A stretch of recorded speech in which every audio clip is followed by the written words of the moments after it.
incident recorded 3 different times in the Gospels, Jesus is accused of casting out demons by Beelzebul. In all accounts, Beelzebul is said by the accusers of Jesus to be the prince of demons, and even to be in possession of Jesus. Jesus rejects this claim by pointing out that Satan doesn't drive out his own team. Satan doesn't drive out Satan.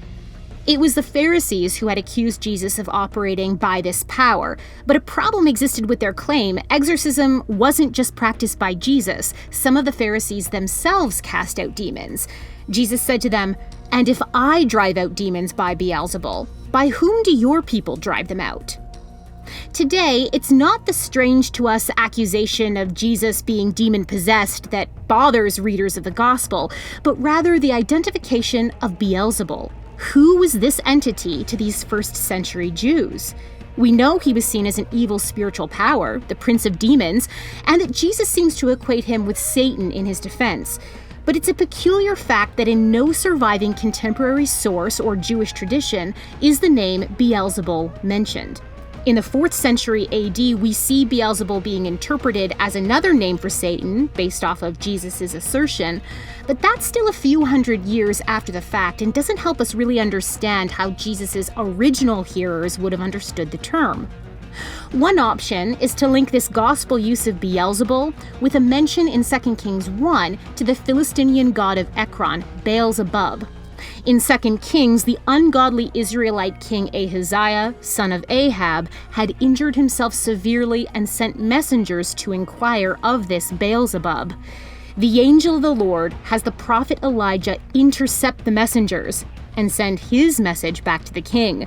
Because of his unfaithfulness to God, Ahaziah will die.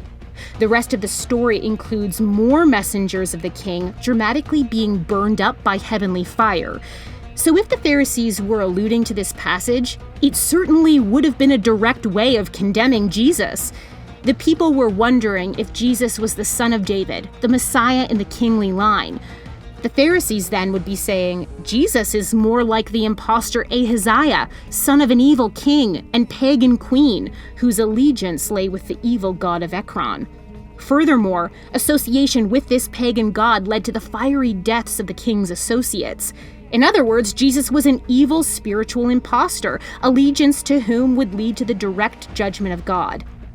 There's a lot more that can be said about the interesting linguistic changes that seem to have been made from Beelzebub to Beelzebul, but for now it's sufficient to know that there was a tendency in Judaism to expose foreign gods as demonic powers, even changing the meaning of their name to reflect that.